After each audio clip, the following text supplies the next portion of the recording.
Te damos gracias, Señor, porque tu mirada, dice tu palabra, está puesta sobre tus hijos. Tu atención, Señor, está centrada en ellos. Y atentos tus oídos, Señor, al clamor de los que te temen.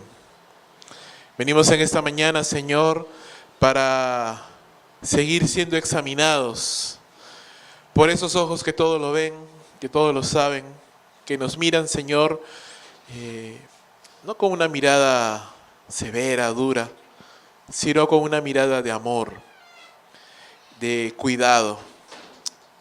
Señor, que tu palabra nos examine en esta mañana, que tu palabra, Señor, ante la cual todas las cosas están desnudas y abiertas ante aquel a quien tenemos que rendir cuentas, que tu palabra, Señor, nos examine, que tu palabra, Señor, te glorifique a ti, que tu palabra, Señor, nos hable de ese Cristo de la gloria, de ese Cristo que murió y resucitó y que hoy está sentado a la diestra tuya, reinando poderoso e intercediendo por nosotros. Nos ponemos en tus manos, Señor, y te rogamos, háblanos, Señor, háblanos, porque solo tus palabras, Señor, nos pueden alimentar. Solo tus palabras, Señor, nos pueden dar vida. En el nombre de Cristo Jesús pedimos esto, Señor. Amén y amén. Muy buenos días, queridos hermanos. Amén. Espero que estemos todos muy bien. No los veo porque el sol justo me da en la cara. Veo puras siluetas. Espero que me estén mirando, no lo sé. Pero damos gracias a Dios por cada uno de ustedes, gracias al Señor por su iglesia. Y el día de hoy vamos a empezar una nueva serie de enseñanzas. En la mañana normalmente estábamos tomando predicaciones o temas tal vez un poquito más independientes, pero pensando, orando, mirando un poco qué es lo que el Señor quiere para nosotros como iglesia. Si bien es cierto, somos una iglesia que aún está en pañales, tenemos recién 4 meses, pero tenemos planes y tenemos deseos para con la obra del Señor y muchas ganas de poder hacer la voluntad del Señor, y eso nos lleva a preguntarnos cada cierto tiempo cómo estamos, hacia dónde estamos yendo y qué es, si estamos alineándonos hacia lo que el Señor quiere para nuestras vidas. Hermanos, no hay nada mejor en esta vida que alinearnos a la voluntad del Señor, y eso requiere cada cierto tiempo, pues, tanto de manera personal como iglesia del Señor, evaluarnos, pensar y decir hacia dónde es que estamos yendo. Entonces, esta serie de enseñanzas que vamos a empezar, basadas en la carta de Primera de Juan, tiene como objetivo que meditemos todos y pensemos y reflexionemos cómo es que debe ser un verdadero creyente, cuáles son las características, cuáles son las marcas, las evidencias, las cualidades que todo verdadero creyente debe de tener, ¿verdad? Cuando una persona se identifica, por ejemplo, con un club deportivo, pues tiene su camiseta, tiene un coro, ¿no? Tiene ciertas características que le pueden rápidamente identificar, ya, este hombre es hincha de tal club, o es hincha de tal club, ¿no? Y hay gente que ya lo lleva hasta un fervor, ¿no? Porque ya se compran tacitas con los nombres de los jugadores y sábanas con el club y hasta toallas del club, y tienen el claxon suena como el club, o sea, ya son demasiado fanáticos, ¿no?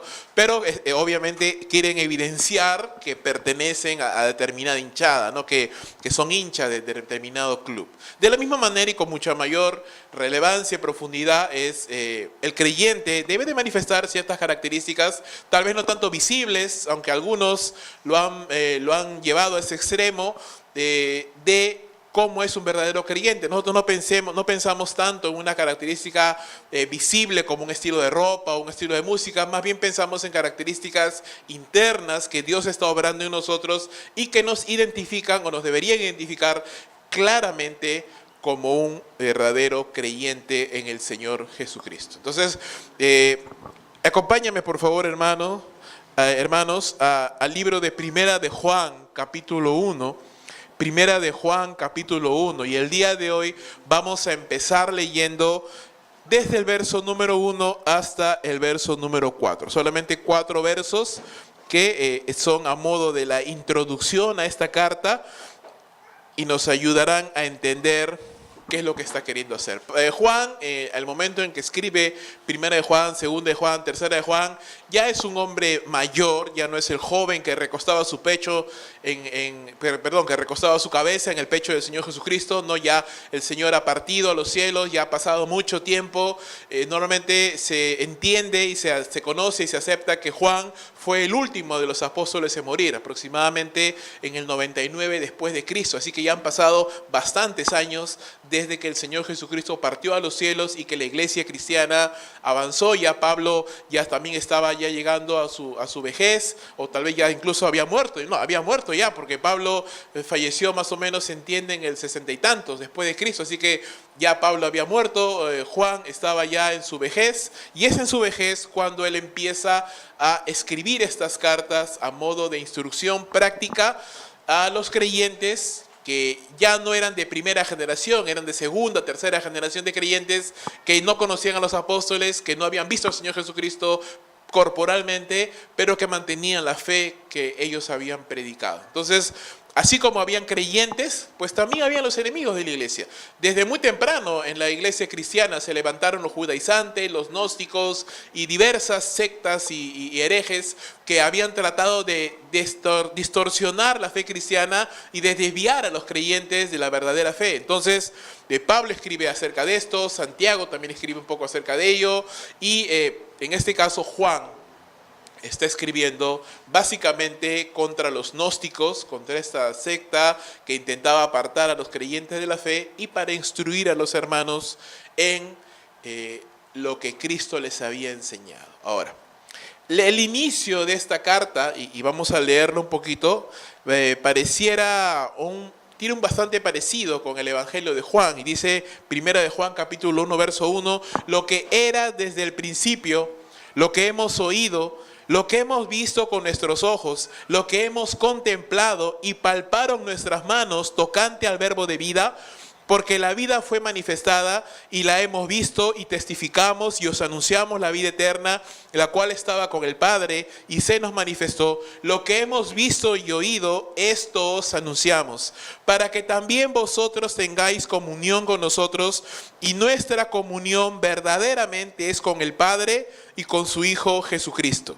Estas cosas os escribimos para que, dice, nuestro gozo sea cumplido, ¿verdad? Para que nuestro gozo sea cumplido. Acá hay algunas palabras o ideas que se repiten constantemente, y Juan está diciendo: nosotros lo hemos visto, nosotros lo hemos oído, lo hemos tocado. Recuerda que Juan le está escribiendo a segunda, tercera generación de creyentes que ya no habían conocido corporalmente al Señor Jesús, que ya no habían hablado con los apóstoles, porque los apóstoles ya habían muerto hace mucho antes. Entonces estamos hablando a personas que pudieran sentirse tentados a dudar: ¿pero este Jesús habrá existido realmente? ¿Pero este Jesús realmente era así como dicen? Entonces Juan está diciendo: sí, yo estuve ahí, yo y los demás apóstoles lo vimos, lo tocamos, hablamos con él, y eso es un testimonio que Juan deja para que nosotros podamos fundamentar nuestra fe, no en algo místico como a veces pensamos, sino en la realidad objetiva, en el hecho histórico de que Cristo Jesús se encarnó en esta tierra, vivió como un ser humano, vivió una vida perfecta, murió en esa cruz y resucitó de entre los muertos, y ahora es Señor de todos y Rey de reyes. Si vamos a mirar la idea central, el mensaje principal de lo que quiero compartirles en esta mañana, podríamos decir, hermano, que lo primero que Juan está diciendo, y es lo primero que todo creyente debe de tener muy en claro, es que un creyente verdadero tiene un encuentro o ha tenido un encuentro con el Señor Jesucristo, es decir, ha nacido de nuevo, ¿verdad? En algún momento de su vida ha pasado de conocer intelectualmente a Jesús, o de ser simpatizante de Jesús y de la iglesia, a ser una persona, un hombre, una mujer que ha sido convencido por el Señor, que ha sido transformado por el Señor, que ha depositado su fe en el Señor y que ha tenido un encuentro personal con el Señor Jesucristo por medio de la fe. Lo siguiente es que esa fe, ese encuentro personal, es la base a través de la cual el creyente, el nuevo creyente o el creyente de años, tiene una relación una relación personal con el Señor, y eso le lleva a tener comunión con Dios y también le lleva a tener comunión con los hermanos. Entonces el creyente, hermanos, lo primero que debe de haber en un creyente, independientemente si es que tengo un día de convertido, una semana, un año o 15 años de convertido, lo que el creyente debe de manifestar en su vida es: ha tenido un encuentro con el Señor, tiene una relación con Dios y tiene relación y tiene comunión con sus hermanos. ¿Qué es lo que queremos entonces atacar, por así decirlo, el día de hoy? Queremos atacar la falsa idea, hermano, de que puedo ser creyente sin tener comunión con Dios. Eso es imposible. No puedo ser un verdadero creyente y no tener comunión con Dios. Porque justamente el hecho de que yo sea creyente surge a raíz de que tenía un encuentro personal con el Señor Jesús. Yo andaba por mi camino y por mi vida de pecado, de perdición, rumbo a la condenación eterna, y ni siquiera me daba cuenta, ¿no? Como dice Efesios capítulo 2, muerte en mis delitos y pecados, pero Dios me alcanzó, Dios tuvo misericordia de mí, me mostró favor, me mostró gracia, me mostró su misericordia y me salvó. ¿Recuerdas la historia de Noé? ¿Cierto? ¿Qué sucedía en los tiempos de Noé? Génesis capítulo 6, la tierra estaba completamente devastada por el pecado, el intento del corazón del hombre era de continuo el mal, dice, a Dios le dolió en su corazón y decidió destruir a toda la humanidad, pero dice, Noé halló gracia delante de Dios. Entonces Dios miró con favor a Noé y le tomó a él y a su familia y lo salvó de lo que venía, el diluvio universal, el juicio de Dios. Es lo mismo. Tal vez ahora, mirándolo muchos siglos después, nosotros andamos en un camino de perdición, el juicio de Dios ahora va a venir nuevamente, porque la Biblia enseña que Dios vuelve por segunda vez para juzgar a este mundo incrédulo, y Dios nos muestra favor, nos muestra misericordia, nos salva de ese camino de condenación, y ese es el inicio del camino que se llama la vida cristiana. Un creyente no puede ser creyente si no tiene comunión con Dios. También queremos atacar la falsa idea 2 de que podemos ser creyentes sin tener comunión con los hermanos, ¿no? Ahora en estas épocas de la tecnología hay muchas personas que piensan que podemos tener comunión con Dios y no ir a la iglesia, que puedo tener comunión con Dios y no tener comunión con los hermanos en la común fe. También que puedo ser creyente sin haber tenido un encuentro personal con Jesús, y que puedo ser creyente sin tener a Cristo como el centro de mi vida. Esto es lo que Juan está diciendo. Una evidencia de un verdadero creyente es que tengo un encuentro personal con el Señor Jesucristo. Entonces, mirando el texto nuevamente, 1 de Juan capítulo 1, de verso 1 al 4, si pudiéramos darle un orden, una organización, sería la siguiente. En primer lugar, el verso número 1 nos habla de que el verdadero creyente ha tenido un encuentro personal con Jesús. El verso número 2 nos dice que ese verdadero creyente que ha tenido un encuentro personal testifica de la vida que ha recibido. Por eso es que nosotros como iglesia tenemos la costumbre, antes de la predicación de la palabra de Dios, cada semana un hermano cuenta su testimonio. Porque el creyente tiene que testificar de lo que Dios ha hecho en su vida. Es imposible que yo haya conocido al Señor y mi vida sea completamente igual. Tiene que haber habido algún cambio. Dios tiene que haber obrado en mi vida. Y tercer lugar, el verdadero creyente tiene comunión con Dios y con sus hermanos. ¿Sí? La vida cristiana no es una vida que se pueda vivir en solitario. Nos necesitamos los unos a los otros. Y eso es algo sumamente importante. Entonces, un verdadero creyente, vuelvo a repetir, es una persona que ha tenido un encuentro personal con Jesús. Y Juan dice lo que era desde el principio, lo que hemos oído, lo que hemos visto con nuestros ojos, lo que hemos contemplado y han palpado nuestras manos tocante al verbo de vida. Acá se menciona a Jesús y se le conoce o se le denomina el verbo de vida, la palabra de vida, ¿no? Quiero que me acompañes un momento, por favor, al Evangelio de Juan, capítulo 1, para que puedas ver que el inicio es bastante similar. Ambos, Primera de Juan y el Evangelio de Juan, empiezan de una manera muy parecida. Juan, capítulo 1, dice, en el principio era el verbo, y el verbo era con Dios, y el verbo era Dios. Este era en el principio con Dios, todas las cosas por Él fueron hechas, y sin Él nada de lo que ha sido hecho fue hecho. En Él estaba la vida, y la vida era la luz de los hombres. La luz en las tinieblas resplandece, y las tinieblas no prevalecieron, no permanecieron contra ella. Juan denomina al Señor Jesucristo y le llama el Verbo, la palabra de Dios, ¿cierto? ¿Por qué hace esto? Los gnósticos, hermanos, que era justamente la secta contra la cual Juan está combatiendo en esta carta, tenían la idea de que nosotros podemos alcanzar la iluminación por medio del conocimiento. De ahí viene gnósticos, viene del vocablo gnosis en griego, que significa conocimiento. Ellos pensaban que la iluminación o una vida superior viene por medio del conocimiento y que todo el mundo responde a un principio de orden, a un principio de conocimiento. Entonces, mientras tú más conozcas ese orden y ese principio, pues más iluminado vas a estar y mayor conocimiento vas a tener. Ahora, para ellos ese principio de conocimiento era algo impersonal, era un orden abstracto, impersonal que existía en el mundo y que hacía que todas las cosas funcionen. Y para ellos eso era lo más importante, el conocimiento. Lo material, lo que no era abstracto, era despreciable. Entonces, para ellos no les importaba tanto la vida y podían hacer con sus cuerpos y su vida lo que quieran, porque lo más importante para ellos era el conocimiento, lo abstracto, lo que no se podía ver, lo intangible. Ahora, Juan está diciendo, sí, hay un principio rector de todo el universo, sí, hay un orden, hay una organización que hace que todas las cosas funcionen, pero ese orden y ese principio no es un principio impersonal, no es un orden abstracto, es una persona.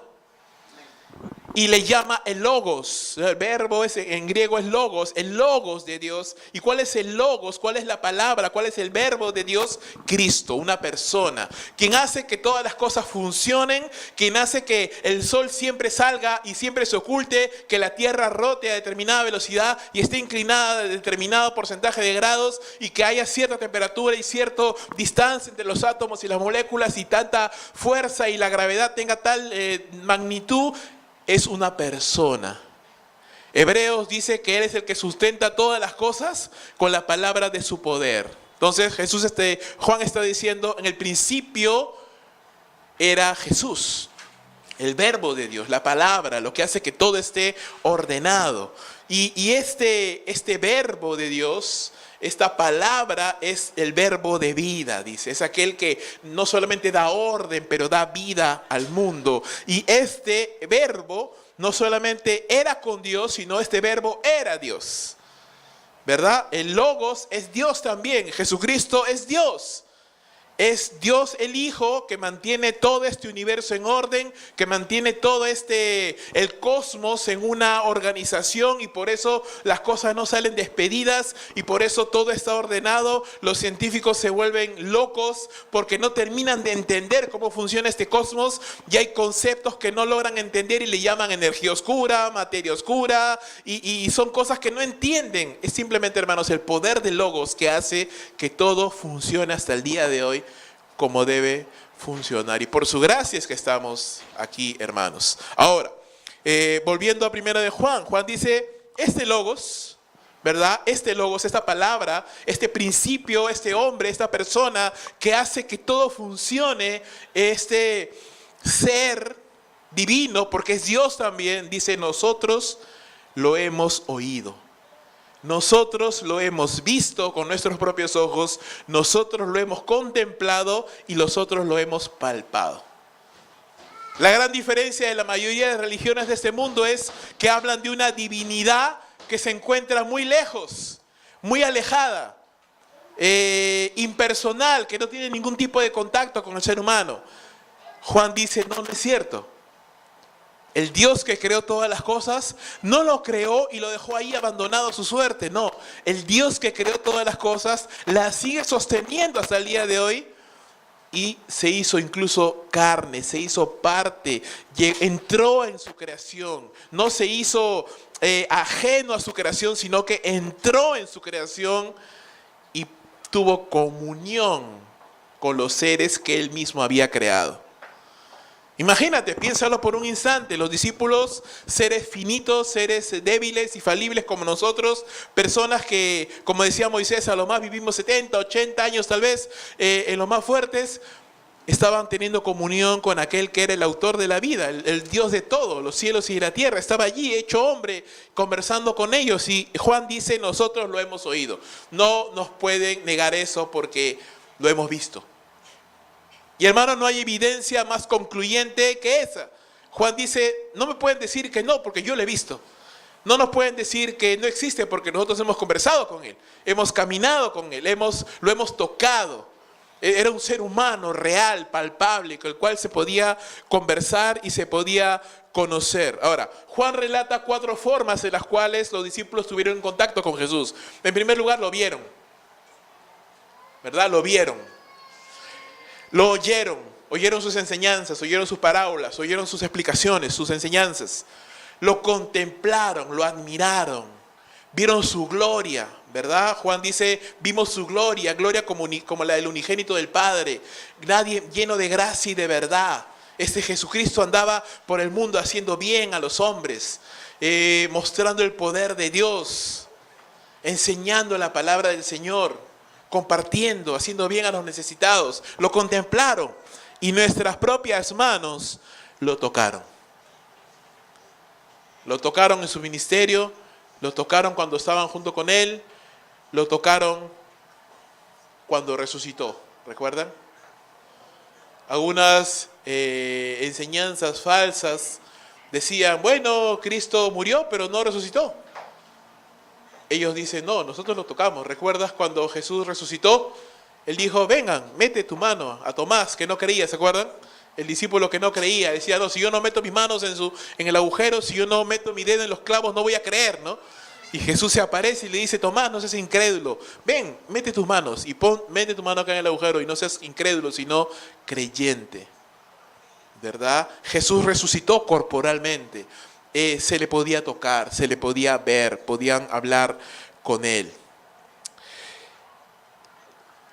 Pedro nos menciona algo parecido también. Recuerda que Pedro también fue uno de los discípulos, uno de los apóstoles del Señor, que habló con Jesús, lo vio. Y mira lo que dice en 2 de Pedro, capítulo 1, verso 16. Porque no os hemos dado a conocer, dice Pedro, el poder y la venida de nuestro Señor Jesucristo, siguiendo fábulas artificiosas, sino como habiendo visto con nuestros propios ojos su majestad. ¿Ves? Otra vez, Pedro está aludiendo al hecho de que él lo vio. No está diciendo, a mí me contaron que había un Jesús por ahí. No, no, no. Él lo vio también. Y para certificar eso, Pedro muestra un episodio de la vida de ellos. Y dice, pues cuando él recibió de Dios Padre honra y gloria, le fue enviada desde la magnífica gloria una voz que decía, este es mi Hijo amado, en el cual tengo complacencia. Y nosotros oímos esta voz enviada del cielo, cuando estábamos con él en el Monte Santo. Tenemos también la palabra profética más segura, a la cual hacéis bien en estar atentos como a una antorcha que alumbra en el lugar oscuro, hasta que el día esclarezca y el lucero de la mañana salga en vuestros corazones. Pablo está recordando el evento registrado en Mateo capítulo 17, el monte y la transfiguración, cuando Jesús sube con 3 de sus discípulos y delante de ellos se transfigura. Durante un instante de tiempo determinado, la gloria de Jesús traspasa su carne, ¿verdad? Y lo ven en gloria ahí, y aparece Moisés, aparece Elías, hablando con el Señor. Pedro no sabía ni qué hacer, ni qué decir, y en medio de esa nube se escucha la voz del Padre que dice, este es mi Hijo amado, a él óiganle. Óiganle, estén atentos a su voz. Entonces, en ese escenario, ¿qué estamos viendo?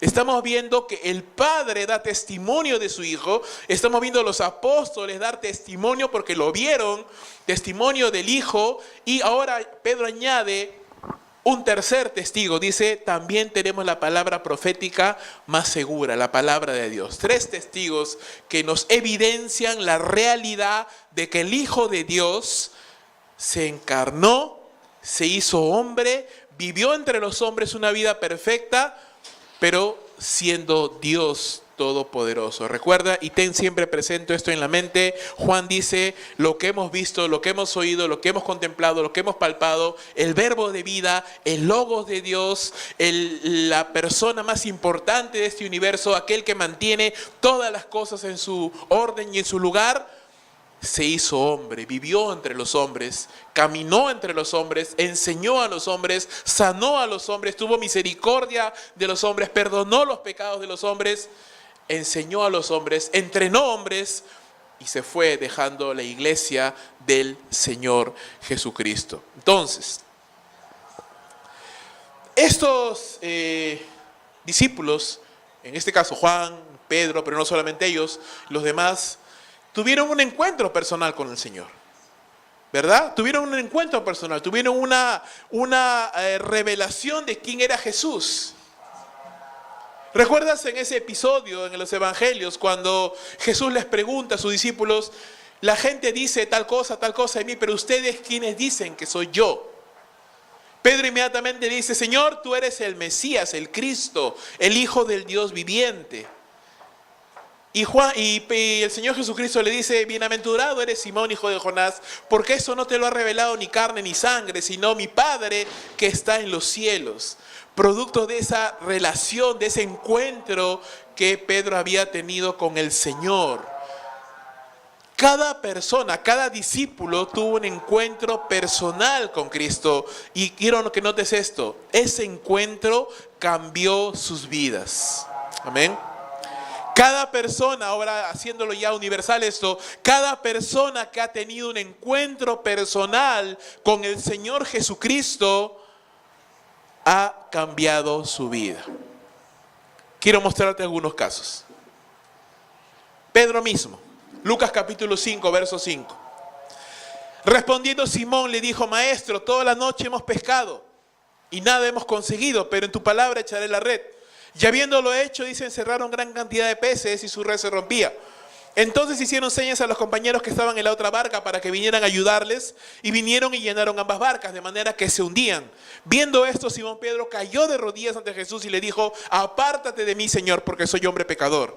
Porque por la pesca que habían hecho, el temor se había apoderado de él y de todos los que con él estaban. Asimismo de Jacobo y Juan, hijos de Zebedeo, que eran compañeros de Simón. Pero Jesús le dijo a Simón, no temas, desde ahora serás pescador de hombres. Y cuando trajeron a tierra las barcas, dejándole todo, le siguieron. ¿Qué está pasando con Pedro? Pedro tiene un encuentro personal con el Señor Jesús. Antes de Jesús, Pedro era un pescador. Antes de Jesucristo, Pedro tenía una vida rutinaria como cualquier persona. Y aparte de ser pescador, era un pecador también. Y iba rumbo al infierno, a la condenación. Pero por la gracia de Dios, Jesús llega a la vida de Pedro. Antes que suceda esto, Jesús sana a su suegra. ¿Verdad? ¿Se acuerdan ese episodio? Jesús sana a la suegra de Pedro. Y ya que Pedro lo conocía, ahora en este episodio Jesús le pide usar su barca para enseñar. Y después de enseñar, Jesús hace un milagro de provisión abundante en un lago donde todo el mundo pescaba. Él hace una pesca abundante de tal manera que ambas barcas se hundían. Pedro cae sorprendido, se postra ante el Señor y le dice, Señor, yo no merezco esto porque soy un hombre pecador.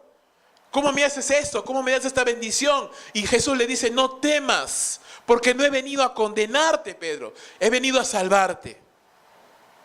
No he venido a acusarte en este momento. He venido a salvarte, a redimirte. Y Jesús le dice, no temas, desde hoy serás pescador de hombres. Tu identidad, tu propósito, tu camino en la vida ahora cambia. Ibas al infierno, ahora vas al cielo. Eres un pescador, ahora eres un pescador de hombres. No solo seguías a tu propia carne y a tus concupiscencias, ahora me sigues a mí. Entonces dice inmediatamente, cuando llegaron a tierra, los discípulos dejan todo y le siguen. ¿Ves el cambio? ¿Ves la diferencia entre Pedro antes de tener un encuentro con el Señor y Pedro después de tener un encuentro con el Señor? Incluso su nombre cambia, ¿verdad? Antes se llamaba Simón. Y Jesús le dice, ahora tú serás Pedro o Cefas. Otro episodio, otra persona, otro discípulo. Marcos, capítulo 2, verso 13. Dice la Escritura, después volvió a salir al mar y toda la gente venía a él y les enseñaba. Y al pasar, vio a Leví, hijo de Alfeo, sentado al banco de los tributos públicos. Y le dijo, sígueme. Y levantándose, le siguió. Aconteciendo que estando Jesús a la mesa en casa de Leví, muchos publicanos y pecadores estaban también a la mesa, juntamente con Jesús y sus discípulos, porque había muchos que le habían seguido. Y los escribas y los fariseos, viéndole comer con los publicanos y los pecadores, dijeron a los discípulos, ¿qué es esto? ¿Que él come y bebe con los publicanos y pecadores? Al oír esto Jesús les dijo, los sanos no tienen necesidad de médico, sino los enfermos. No he venido a llamar a justos, sino a pecadores, al arrepentimiento. Otro discípulo que tiene un encuentro personal con el Señor. Leví no era un pescador, Leví era un publicano. ¿Quién era un publicano? Era un israelita que trabajaba para el Imperio Romano.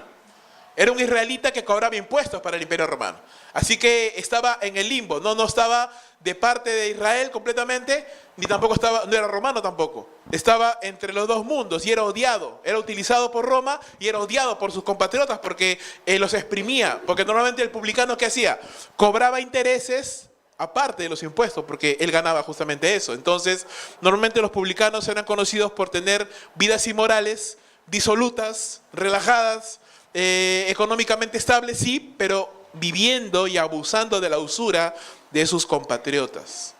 Este hombre, que era un hombre inmoral, que era un hombre avaricioso del dinero, está ahí en su banquito cobrando como siempre, y Jesús se le acerca y hace Jesús lo que jamás ningún rabí judío hubiera hecho: hablarle a un publicano y decirle, sígueme. Eso era inconcebible para alguien, para un fariseo, para un maestro judío. Pero Jesús lo hace. Y este hombre se levanta y le sigue. Hace una fiesta en su casa e invita a sus amigos para que ellos también puedan conocer ese Jesús que él ha conocido. ¿Verdad? Me hace recordar la historia de Zaqueo, ¿te acuerdas? Zaqueo es de bajito, chaparrito, ¿verdad?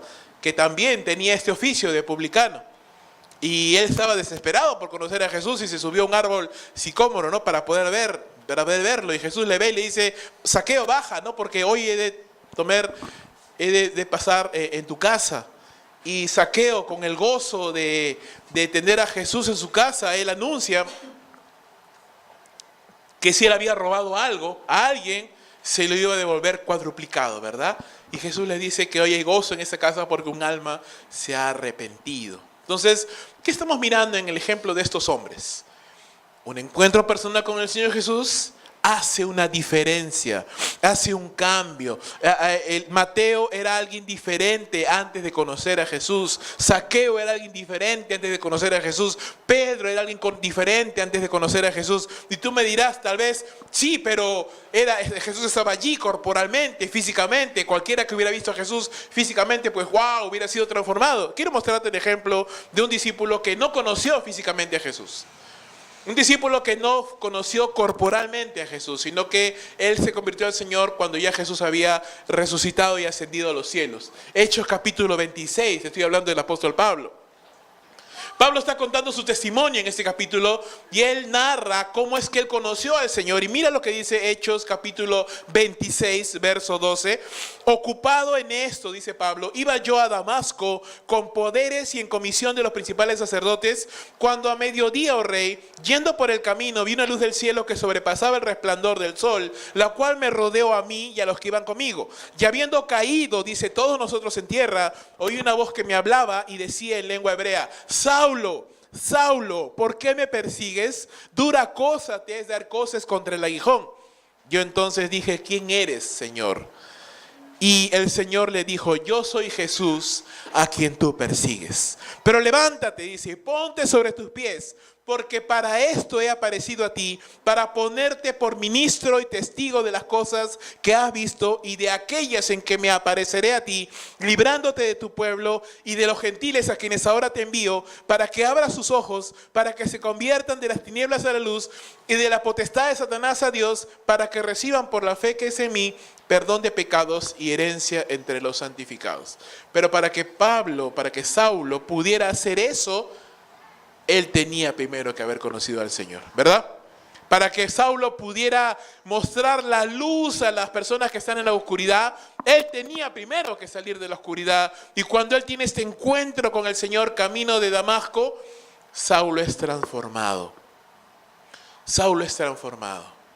Se convierte en una persona completamente diferente.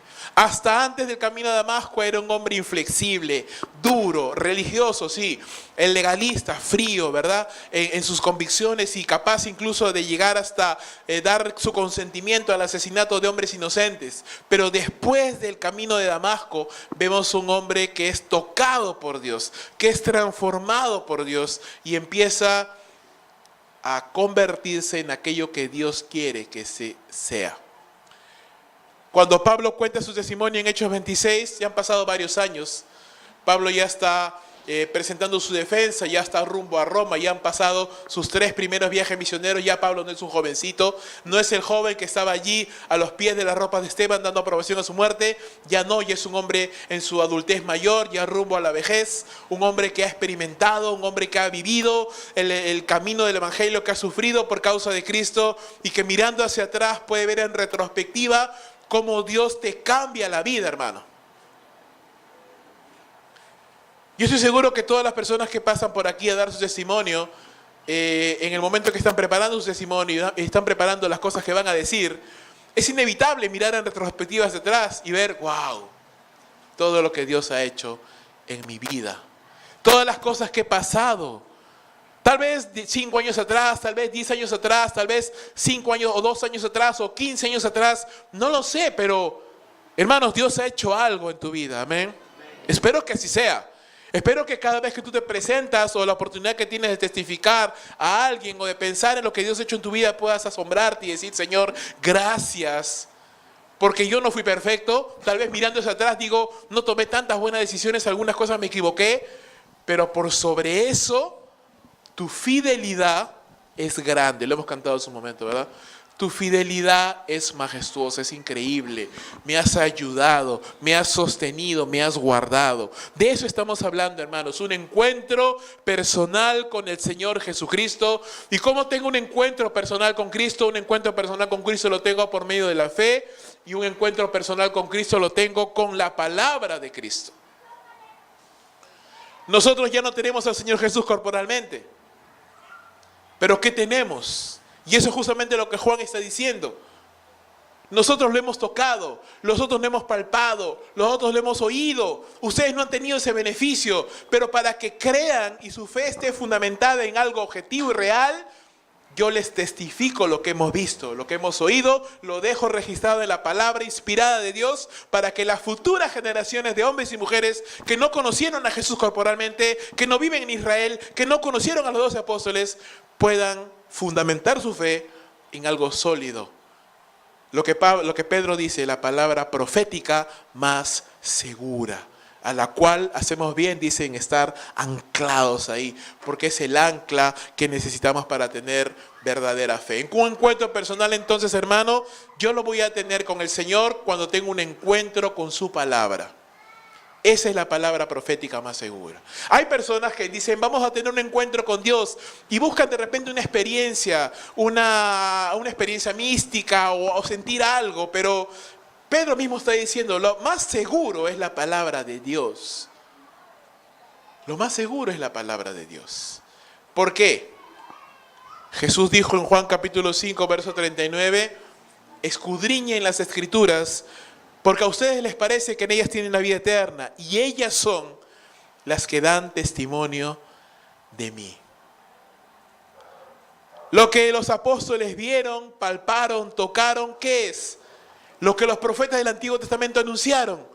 Ellos no lo pudieron tocar, no palparon al verbo de vida, no lo vieron, no lo vieron enseñar, pero anunciaron y hablaron acerca de él. Los apóstoles tuvieron ese hermoso privilegio de ver al Hijo del Hombre encarnado, de tocarlo, de hablar con él, de verle sanarle, verle enseñar. Y ahora nosotros que ya hemos pasado esas 2 eras, ¿qué tenemos? Tenemos la herencia, el legado de esos hombres que anunciaron, que hablaron, que lo tocaron. Todo ese registro se encuentra en la palabra de Dios. Allí está lo que dijeron los apóstoles, lo que dijeron los profetas, lo que está escrito en los Salmos, lo que está escrito en los Proverbios, lo que dice Génesis, lo que dice Apocalipsis. Está allí el registro que nosotros necesitamos para poder fundamentar nuestra fe en Jesucristo.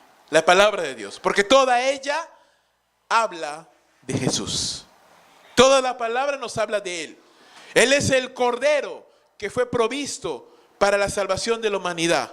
Él es la serpiente de bronce que fue clavada ahí en el desierto para que los israelitas no mueran. Él es el ángel de Jehová que cubría al pueblo de Israel y no dejaba que ellos murieran en el desierto. Él es la gloria de Dios que se manifestaba en el templo, ¿verdad? Él es aquel que ha de pisar la cabeza de la serpiente, el Hijo del Hombre, la semilla, la simiente de la mujer. Él es aquel rey victorioso que vendrá en Apocalipsis. ¿Lo ves? Está en todas partes.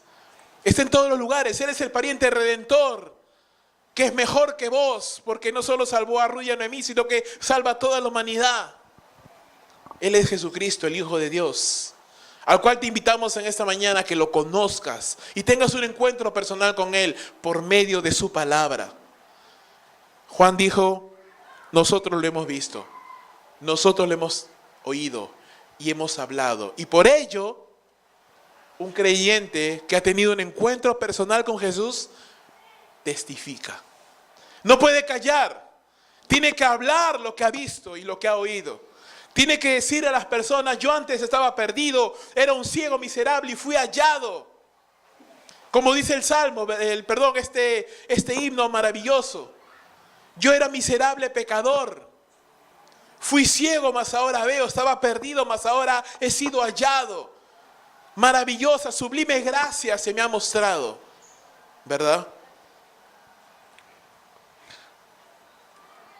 Primero de Juan capítulo 1 verso 2 dice, porque la vida fue manifestada y la hemos visto y testificamos y os anunciamos la vida eterna, la cual estaba con el Padre y se nos manifestó. ¿Recuerdas que los gnósticos pensaban que lo abstracto era lo que valía y lo terrenal no valía para nada? Juan dice, no, el Logos de Dios se hizo carne.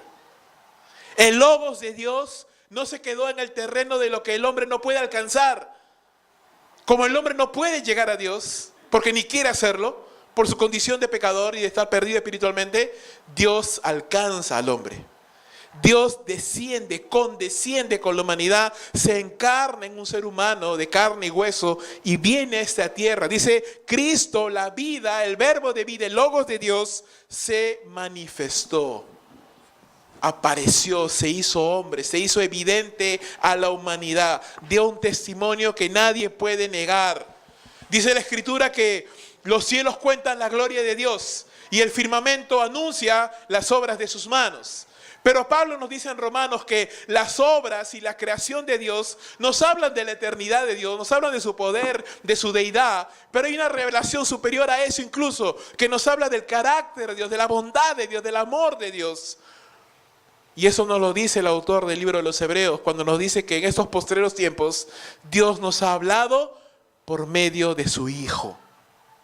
Por medio de su Hijo, quien se hizo carne, quien se manifestó. Y otra vez repite, mira esta frase que otra vez la repite Juan, lo hemos visto y testificamos, hablamos de lo que hemos visto. Si yo hablo de algo que no he visto, soy un mentiroso, soy un falso testigo. Pero si hablo algo que he visto, entonces eso es justamente la esencia de lo que un testigo es. Un testigo es alguien que puede dar fe. Sí, esto es lo que ha sucedido porque yo he sido espectador de ello. ¿Qué mejor testigos de Jesucristo, hermano, que los hombres que comieron con Él, que lo hablaron con Él y que lo tocaron y lo contemplaron? Testificamos y anunciamos la vida eterna, la cual estaba con el Padre y se nos manifestó. Jesucristo nuestro Señor en su oración sacerdotal de Juan capítulo 17 le dijo, esta es la vida eterna, que te conozcan a ti y a Jesucristo a quien tú has enviado. La vida eterna no solamente significa vivir para siempre, porque imagínate vivir para siempre con tus pecados, con tus malos hábitos, con tu mal carácter, con tu forma de ser. Sería una vida horrible, sería una existencia espantosa, vivir para siempre así tal cual soy, pecador. No, la vida eterna es conocer a Dios, ser transformado por Dios y vivir para siempre conociéndole, amándole, teniendo comunión con Él. La vida fue manifestada, la hemos visto, testificamos y anunciamos la vida eterna, la cual estaba con el Padre y se nos manifestó.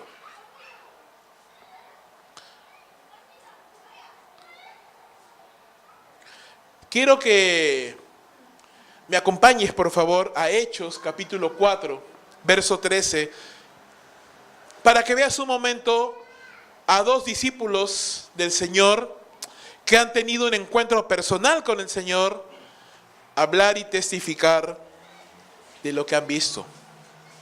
Hechos capítulo 4, verso 13 dice: entonces, viendo el denuedo de Pedro y de Juan, y sabiendo que eran hombres sin letras y del vulgo, se maravillaban y les reconocían que habían estado con Jesús. Lo que provocaba admiración entre los fariseos era que esos hombres, siendo personas comunes y corrientes, sin ningún tipo de entrenamiento especial, ni teológico, ni práctico, siendo pescadores, siendo personas con oficios comunes y corrientes como todos, eran personas que tenían tal pasión y tenían tal valor para hablar de Jesucristo, que definitivamente ellos les reconocían: estos son hombres que han caminado con Jesús. Hermanos, si algo se necesita para ser un buen creyente, es haber caminado con Jesús, tener una relación con Él. Por supuesto que es buena la experiencia, por supuesto que es recomendable la preparación bíblica, teológica. Por supuesto que todo lo que puedas añadir a tu vida para ser un mejor creyente, leer libros, asistir a conferencias, ir a un seminario bíblico, ir a una academia bíblica, llevar un curso de la palabra, tener experiencia ministerial, todo eso suma y es bueno y es mejor. Mientras más preparado estés, mejor le vas a servir al Señor. Pero el detonante, lo que hace que esto tenga sentido es: ¿has caminado con el Señor? ¿Tienes un encuentro personal con Cristo Jesús? ¿Le has conocido? Puedes decirle a las personas: sí, yo lo he visto, yo lo he contemplado, yo lo he admirado. ¿Dónde? En su palabra. Yo he pasado por los evangelios, he visto su vida, me he sumergido en mi mente y en mi corazón, leyendo, y he estado allí al lado de él, mirando los relatos, viéndolo sanar a la mujer leprosa, y viéndole sanar a la hija de Jairo, y viéndole contemplar y hablando la parábola del sembrador, y viendo multiplicar los panes y los peces. Yo he leído los evangelios y los relatos que hablan de él, y las cartas y las epístolas, y luego he ido al Antiguo Testamento y he visto cómo eso se encaja con el Nuevo, y cómo el Espíritu Santo hablaba desde el inicio las cosas que Jesús había de ser. ¿Has hecho eso? Porque eso es caminar con Dios, tener comunión con Él, recibir de su palabra, disponernos de corazón a lo que Él quiera tener para nosotros, obedecerle, servirle. Pedro y Juan no tenían nada especial. Lo único que tenían de especial era que habían caminado con Jesús. Esteban, hermano, no tenía nada de especial. Pero dice la Escritura que no podían contender con él y con el espíritu con el que hablaba. Los fariseos y religiosos, expertos y duchos en la Escritura, no podían con él. ¿Por qué? Porque Esteban caminaba con Jesús. Y cuando le miraban, a pesar de que Esteban estaba ya condenado a la muerte por apedreamiento, dice que veían su cara, y su cara como de un ángel. Porque Esteban había caminado con Jesús. Era un hombre de oración. Si tú lees su sermón, su defensa, vas a ver que Esteban es un hombre que conocía la palabra de Dios. La conocía. Oraba. tenía comunión con Él. Por eso es que cuando Esteban se va a enfrentar a las piedras, no tiene temor. Solamente dice, Señor Jesús, recibe mi espíritu. Y no les tomes en cuenta este pecado. ¡Qué tremendo! ¡Qué maravilloso es, hermano! Y a veces nosotros no enfrentamos piedras, pero a veces enfrentamos un recibo y ya estamos temblando. ¿Verdad?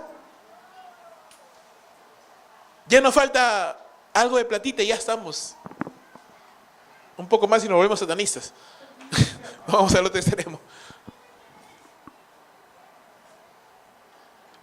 ¿Qué es lo que me va a dar verdaderamente fuerza ante la tribulación? Es mi relación con Dios. Si estoy agarrado del Señor. Si estoy agarrado del Señor, hermano, yo puedo pasar por las tormentas más difíciles de la vida. Porque Él está en la barca conmigo. Amén. Tu relación con Dios es lo más importante. El tesoro más grande que debes de cuidar. A veces cuidamos nuestra platita, ¿verdad? Uno lo pone en el banco, otros ni en el banco confían y debajo de su colchoncito lo ponen, ¿verdad? Lo envuelven así con cinta, lo forran bien y debajo del colchoncito ahí a que se guarde, ¿no?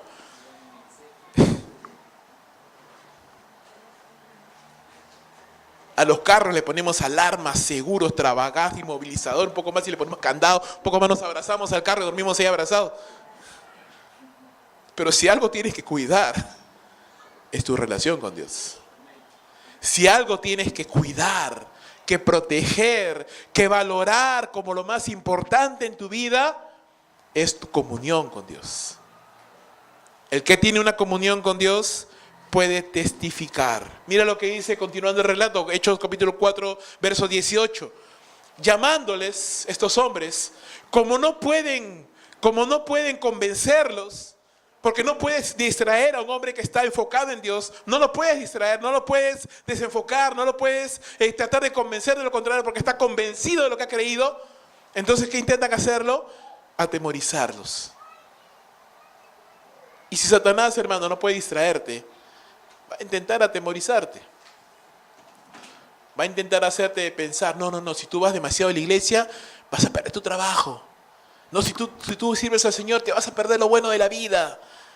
Te va a ir mal. Vas a pasar pruebas. ¿Verdad? Intentar atemorizarnos. Y dice, llamándoles les intimaron que en ninguna manera hablasen y enseñasen en el nombre de Jesús. Mas Pedro y Juan respondieron diciéndoles, juzgad si es justo delante de Dios, obedecer a vosotros antes que a Dios, porque no podemos dejar de decir lo que hemos visto y oído. No podemos. No podemos dejar de oír y hablar lo que hemos visto. Cuando recibimos una buena noticia, queremos comunicarlo, ¿verdad? Ahora lo primero que hacemos es al Facebook. ¿Cierto? Tenemos un hijo, ping, al Facebook. Me compro un carro, ping, al Facebook. Me encontré un nuevo trabajo, ping, al Facebook. Porque es el deseo de comunicarlo, queremos que la gente sepa lo que nos ha sucedido, pero si algo tienes que anunciar, es a Cristo. Si algo tienes que contarle a otros, es lo que Dios ha hecho en tu vida. Porque ha hecho en tu vida algo, ¿verdad? Si no ha hecho nada, preocúpate, porque debiera haber hecho algo en tu vida. El Cristo de la gloria que transformó a Pedro, que transformó a Mateo, que transformó a Zaqueo, que transformó a Pablo, a Esteban. ¿Te ha transformado a ti? ¿Ha cambiado tu vida? ¿Ha tocado tu corazón? Si lo ha hecho, no puedes dejar de decir lo que has visto y oído. Porque tú también lo has visto. Tú también lo has tocado. Tú también lo has contemplado, tú también lo has tocado. ¿A quién? A Cristo de la gloria. ¿Cómo? Por medio de su palabra. Él ha obrado en tu vida, te ha mostrado que es real, que es poderoso, que Él sigue cambiando vidas. Que Él sigue transformando corazones hasta el día de hoy. Un creyente entonces debe tener ese deseo de anunciar el evangelio, por supuesto. Mira lo que dice 1 Corintios capítulo 9, verso 16. Pablo dice, pues si anuncio el evangelio, no tengo por qué gloriarme, porque me es impuesta necesidad. ¡Ay de mí si no anunciar el evangelio! ¡Pobre de mí si callare! Pobre de mí si dijera, no voy a hablar del Señor. No voy a hablarle a nadie de Cristo. Voy a cerrar la boca y no voy a decir nada. ¡Ay de mí! Pobre de mí. Porque para eso te salvó Dios. Dios te salvó para ser pescador de hombres, no para seguir pescando para tu propio beneficio. Cristo cambia nuestra vida de una esfera individualista y egocéntrica a una esfera en la cual ahora formamos parte de su gran plan, de su gran visión para este mundo, hacerle conocido a Él por medio de predicar su evangelio a toda criatura. Y eso demanda que nuestra mente cambie. Ya no puedo vivir en un estilo de vida individualista, egocentrista, en el cual solo me importa mi vida y lo que yo pienso y lo que yo creo y mis seres amados nada más. Ya no, mi mente tiene que ampliarse. Recuerda, Pablo, ¿para quién pescaba? ¿Para qué pescaba Pablo? Para él y para su familia, ¿verdad? De eso comían, de eso vivían. Jesús le dice ahora, no, tú vas a pescar hombres. No porque se iba a volver caníbal, claro, sino porque ahora su oficio involucraba o se conectaba con el gran plan de Dios de alcanzar hombres y por medio de la salvación de esos hombres darle la gloria a Dios. Tu vida debe dar la gloria a Dios. Tu vida debe compartir el evangelio. Tu vida debe estar enfocada ahora en lo que Dios quiere. El que ha tenido un encuentro personal con el Señor Jesús, puede decir, como Pablo dice, ¿qué quieres que haga, Señor? Y esa es una pregunta complicada, ¿verdad? Yo recuerdo cuando recién me convertí al Señor, muchacho impetuoso como yo, le dije en oración al Señor, Señor, donde tú quieras yo voy, haga lo que quieras de mí. Y me acuerdo que cuando terminé esa oración, una hermanita se me acercó y me dijo, ¿has pensado bien lo que has orado, que acabas de orar? Yo ni idea, ¿no? ¿Por qué? Le digo. Porque le acabas de decir al Señor, haz lo que quieras. Espérate, me dijo. Espérate, vas a ver lo que el Señor va a hacer. Y sí, hermanos. Después con la Señor. No tanto, ¿no? Yo decía nomás.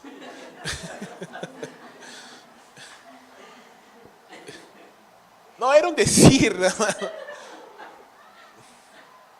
Yo dije así porque, bueno, suena bonito, ¿no? No lo pensé en su momento. Pero, hermano, significa que entonces le estás diciendo al Señor, haz con mi vida lo que tú quieras, ¿verdad?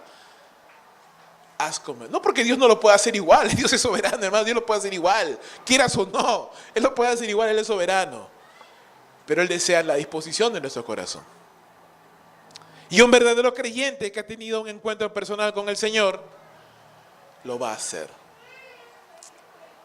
No solamente como voluntad nuestra, sino la voluntad del Señor también. Mira lo que también dice más adelante. Pablo está rumbo a la prisión, rumbo a momentos difíciles en su vida. Y Jesús le dice, a la noche siguiente se le presentó el Señor y le dijo, ten ánimo, Pablo, pues como has testificado de mí en Jerusalén, así es necesario también que testifiques en Roma. Pablo tenía en su mente poder hacer un viaje misionero, poder ir a Roma, y sí fue a Roma, pero en cadenas. Y cualquiera diría, bueno, esta es una dificultad, ya no puedo servir a Dios. El Señor Jesús le dice, no, vas a testificar en Roma, solo que no de la manera que tú piensas, sino como yo te estoy encaminando. Recuerda, antes de ser creyente tenía una perspectiva de la vida, porque todo giraba en torno a mí y tal vez a mis seres queridos, ¿no? Pero en Cristo ya no funciona así, hermano, y eso es lo que tenemos que entender. En Cristo tú ya no eres igual que antes. tus metas, tus planes, lo que tú pensabas solo para ti, los tuyos, ya no es lo más importante, porque Dios te ha salvado y si no lo sabías, hoy te estás enterando, Él te ha llamado a ser pescador de hombres, te ha incrustado en su cuerpo que es la iglesia, ha puesto su espíritu en ti, ha puesto su palabra en tu vida, te ha dado dones espirituales y un llamado que involucra ser parte de esa gran visión de Dios de glorificarse a sí mismo por medio de la salvación de hombres y mujeres pecadores como tú y yo, y ahora tú eres instrumento de Dios para eso. Y si Dios te va a meter a la cárcel, ¿no? Ya, usando el ejemplo de Pablo, para que hagas su voluntad, lo va a hacer. Y eso no significa, Dios es malo, Dios me abandonó, no. Es que estás en los propósitos de Dios. Y cuando estás en los propósitos de Dios, hermano, todo lo que sucede en tu vida tiene un porqué. Y todo lo que sucede en tu vida, Dios lo hará terminar en bien.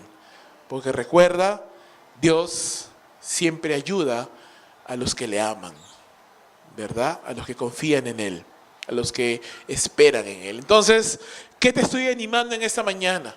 No solamente a que tengamos un encuentro personal con el Señor, pero que testifiques, no cierres tu boca, habla de lo que Dios ha hecho en tu vida, habla, comparte a tus vecinos, parientes, familiares, en las células, acá en la iglesia. Ten disposición de hacerlo. Si Marisa te pregunta, ¿quieres compartir? Con todo gozo, hermanos. Amén, yo quiero hacerlo. Quiero testificar y dar testimonio de lo que Dios ha hecho en mi vida. No tienes que contar toda tu vida, pero sí puedes contar lo que antes eras y lo que ahora eres por la gracia de Dios.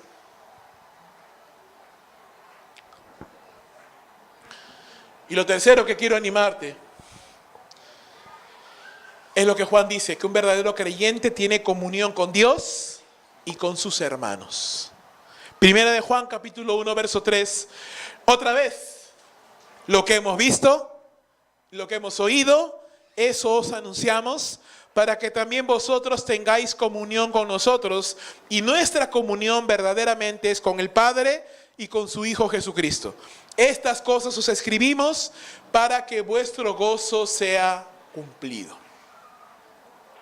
El objetivo, hermanos, de los apóstoles aquí, o de Juan en este caso, es que podamos comprender que si yo tengo un encuentro personal con Dios, he tenido un encuentro personal con Jesús, mi deber primero, mi principal deber es mantener esa comunión por medio de la oración personal, por medio de tener un devocional, por medio de leer mi Biblia, por medio de congregar, los diferentes hábitos espirituales que todo creyente debe de tener. Si tú no estás orando, no estás leyendo tu Biblia, no estás congregando, no estás sirviendo al Señor, no estás diezmando fielmente, no estás administrando tu tiempo para tener tiempo para el Señor, entonces no estás cuidando tu relación con Dios. No lo estás cuidando. ¿Y qué pasa cuando algo no lo cuidamos? Lo perdemos. Hace muchos años atrás, cuando aún tenía algo de cabello y algunos kilos menos, recuerdo que un tiempo se me entró la locura de ir a... No iba a un gimnasio porque no... A mí me compré máquinas en mi casa cuando era soltero y me había hecho un gimnasio para mí solito. Y me entró la locura, no sé, y entrenaba horas todos los días. Y llegué a tener, ¿verdad?, una cosa espectacular que hasta yo me sorprendía. Y porque hacía todos los días sesiones de ejercicios intensos y acá estaba con las pesas y con las mancuernas y con las máquinas y tenía unos brazos que parecían piernas. Y ya, bueno, al final ya las obligaciones de la iglesia, el trabajo y todo, ya cada vez tenía menos tiempo para eso y mi bracito se iba desinflando. Yo veía que se iba haciendo más chiquito. ¿Por qué? Porque los músculos de los que han crecido las células por el ejercicio constante se iban perdiendo, pues. La falta de ese entrenamiento hacía que... Bueno, todavía queda algo, ¿ya? Todavía hay algo. Rezagos de lo que alguna vez fue. Pero ya no es lo mismo, obviamente, ¿no? Porque no ha habido ese entrenamiento. Tengo la esperanza que algún día tenga el tiempo para otra vez empezar ahí y otra vez vuelva a resurgir lo que alguna vez fue. Tal vez, no sé. El punto es que lo que descuidamos, perdemos. Y lo que le damos énfasis, crece. Si yo, vuelvo a repetir, no estoy orando, no estoy teniendo esa disciplina personal de orar, de leer la Biblia, de congregar, de hacer todas las cosas que un cristiano debe de hacer, estás, en primer lugar, descuidando tu relación con Dios. ¿Qué va a suceder? Lo que todos nosotros conocemos como enfriarse, ¿no? ¿Qué significa cuando alguien se enfría? ¿Qué significa? Que ya esa pasión que tenía por Dios ya no la tengo, que ese gozo que tenía, ¿verdad? Al cantar, al predicar, al leer mi Biblia, al orar, ya no la tengo, me aburro, bostezo, ya quiero orar y digo, Señor, mucha... Y me duermo al minuto nomás de empezar a orar, ¿verdad? Pero pongo un video de YouTube y como despierto, estás toda la película. Pero, ¿ha pasado o no pasa? Pasa. Te pones una película y puedes estar hasta las 3 de la mañana viendo la película y con tus ojitos bien abiertos como lechuza. Y el día siguiente dice, no, voy a orar. Padre, mucho... Seco. Tronco ahí, tirado. Descuidamos nuestra relación con el Señor. Y nos vamos apartando. Y nos vamos apartando. Y digo, bueno, un domingo que no vaya, no hay problema. Pero ese un domingo se vuelve 2, se vuelve 3, se vuelve 4, se vuelve 5, después ya ni te acuerdas cuando ha sido la última vez que has ido a la iglesia. Descuidamos. Y recuerda, si algo tienes que cuidar por sobre toda cosa en tu vida es tu relación con Dios. Parte de la vivencia de los cristianos era esa. Dice Hechos capítulo 2, verso 42, perseveraban en la doctrina de los apóstoles, en la comunión unos con otros, en el partimiento del pan y en las oraciones. Entonces, ¿el creyente debe tener comunión? Sí. ¿Con qué?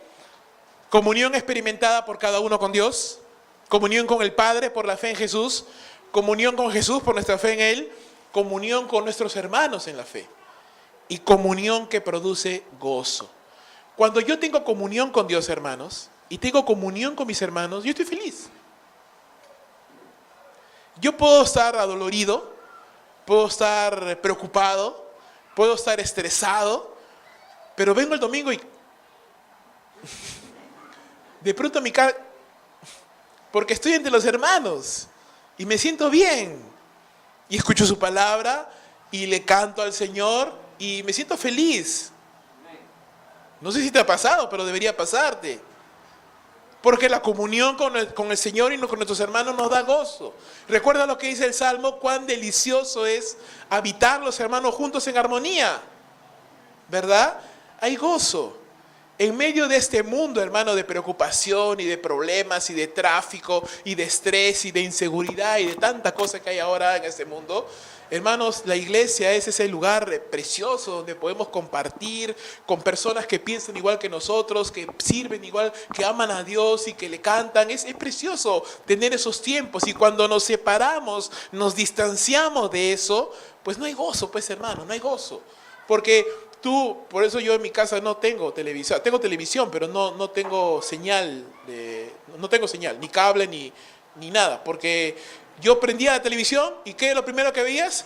Asesinatos, que mataron a uno, que decapitaron al otro, que nos partieron en 5 al otro, que guerras, que esto, que el otro, que la economía, que los robos. ¡Ay, Dios mío! Pones el mediodía, lo mismo, en la noche, lo mismo. Entonces, ¿qué es eso? No, yo no quiero eso en mi vida. Yo no quiero que mi mente esté llena de eso. Yo quiero escuchar la palabra de Dios, quiero poner alabanzas, quiero cantar, quiero gozarme. No significa que estoy desconectado de la realidad. Porque leo periódicos y sí soy enterado, pero escojo lo que quiero leer. ¿Verdad? No estoy dejando que mis hijas vean tonterías, cosas que no tienen por qué ver. Ni yo tampoco. Quiero cuidar mi relación con Dios, hermano. Quiero cuidar mi mente. Quiero cuidar mi alma. Quiero mantenerme en gozo, porque mira, tú de tanto ver noticias y tanto, tú estás así. Te levantas preocupado, pones el noticiero y te hablan de las guerras y que a uno la mataron, a otro lo violaron y estás así. Que te roban, o sea, ¿cómo sales? Mejor mátate ya, porque ya. Pero qué diferente es que te levantas y oras y pones una alabanza, ¿cómo sales? Feliz, hermano. Contento, gozoso, con un canto en tu corazón. ¿Ves la diferente perspectiva que hay? La comunión entre hermanos es algo muy importante en la vida cristiana y uno de los resultados más grandes de la fe en Jesús. Antes vivía era individualista, ahora vivo en comunión con otras personas. Necesito de otras personas. A veces somos muy independientes y decimos, no, yo me he acostumbrado a hacer toda mi vida solo o sola. Y en Cristo no es así, no funciona así, hermanos. En Cristo yo necesito hermanos. Yo me reúno constantemente con hermanos y, por ejemplo, me estoy reuniendo con Leonardo, con Ernesto para compartir y rendir cuentas, porque yo incluso como pastor necesito también consejo, necesito ánimo. ¿Qué vas a pensar? ¿Que porque soy pastor no necesito? Todos los creyentes necesitamos ánimo, consejo, aliento. De tal manera, hermanos, que no es bíblico, ni sano, ni correcto que exista un creyente que no tenga comunión con otros creyentes. Ojo, un creyente necesita tener comunión con otros creyentes. Primera Corintios capítulo 1, verso 9 dice, fiel es Dios, por el cual fuisteis llamados a la comunión con su Hijo Jesucristo, nuestro Señor. Filipenses capítulo 2, verso 1, si hay alguna consolación en Cristo, si hay algún consuelo de amor, si alguna comunión del Espíritu, si algún afecto entrañable, si alguna misericordia, completad mi gozo, sintiendo lo mismo, teniendo el mismo amor, unánimes, sintiendo una misma cosa. Termino. Quiero transmitirte algunas preguntas a la luz de lo que hemos visto en esta primera sesión de este estudio de Primera de Juan. Primera pregunta, ¿has tenido un encuentro personal con Cristo Jesús? Porque si no lo has hecho o no estás seguro de haber tenido un encuentro personal, hoy puede ser el día de salvación, como decía el apóstol Pablo.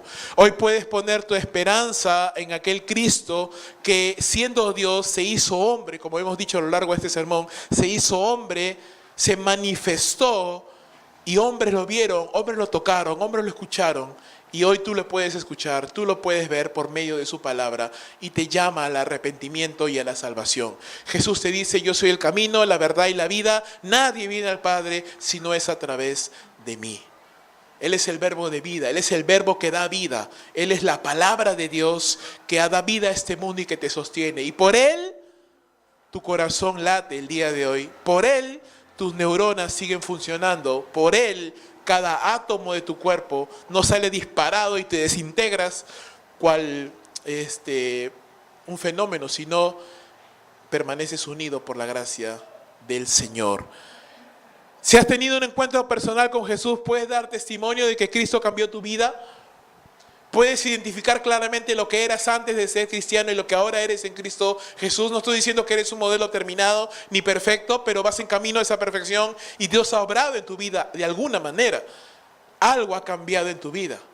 Tienes que estar dispuesto a dar testimonio de eso. ¿Tienes comunión diaria con el Padre Celestial? ¿Estás cuidando tu comunión con Él? ¿Te estás manteniendo gozoso, animado, enfocado? ¿Estás sirviendo fielmente? ¿Estás congregando fielmente? Para ti es prioridad, no porque el pastor me va a mirar, porque el hermano me va a decir, no, porque Dios lo merece. Hermanos, congregamos no para agradar a nadie. Si tú estás congregando para agradarme a mí, estás equivocado. Si estás sirviendo para agradar a mis ojos, estás equivocado. El que tienes que agradar es a Dios. Y si tienes que congregar es por el Señor, no por mí. Porque yo pudiera salir de acá y estar otro pastor y tú igual tú tienes que seguir sirviendo al Señor. Porque lo hacemos por Él y para Él. ¿Estás practicando esos hábitos espirituales en tu propia vida? ¿Estás orando? ¿Estás leyendo la Biblia diariamente? ¿Estás sirviendo al Señor? ¿Estás diezmando, honrando a Dios con tus bienes y tus tesoros? ¿Estás teniendo comunión con los hermanos? ¿Estás teniendo amigos cristianos, amigas cristianas que te pueden ayudar, animar? ¿Estás visitando? ¿Estás abriendo tus puertas de tu casa para que te visiten? ¿Estás haciendo esto? ¿Estás permitiendo y dejando que Dios, por medio del trato con otros hermanos, te hable, te enseñe? Si estás haciendo eso, bienaventurado eres o bienaventurada eres.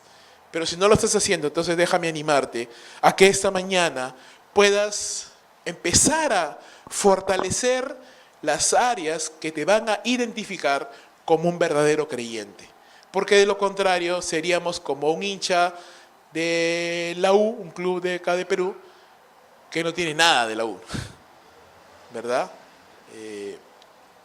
Me acuerdo que en mis tiempos de Juventud Cristiana nos hablaban de los cristianos secretos, ¿no? Aquellos que no llevaban Biblia, que no se identificaban como creyentes porque tenían temor, ¿no? Nos decían, nunca debemos ser así, ¿no? Tú debes llevar tu Biblia, debes identificarte, yo soy creyente. Y es bueno, de verdad, es bueno pensar en eso, porque es bueno tener en mente siempre, yo soy creyente y debo de evidenciarlo. En mis palabras, en mis actos, con mi Biblia, orando, leyendo, sirviendo, haciendo lo que un creyente debe hacer. Amén. Que el Cristo de la gloria, hermanos, que aquel que los apóstoles vieron, tocaron, palparon y admiraron, hoy también nosotros podamos ver, admirar, ser enseñados por Él por medio de su palabra. Que tengamos cada día un encuentro con nuestro Señor por medio de su palabra y que Dios nos bendiga en esto. Padre, te damos gracias, Señor, por este tiempo. Te rogamos, Dios mío, que así como Pedro, Pablo, Juan y todos los demás discípulos del Señor tuvieron un encuentro personal con tu Hijo, nosotros, Padre, nosotros aquí, muchos siglos después, ya no podemos tocar al Cordero de Dios, pero le tocaremos después, allá en la gloria. Ya no lo podemos oír audiblemente enseñar, aunque lo oiremos allá en gloria. Ya no lo podemos mirar físicamente, aunque le miraremos allá en gloria. Pero podemos oír su voz por medio de los relatos del Evangelio.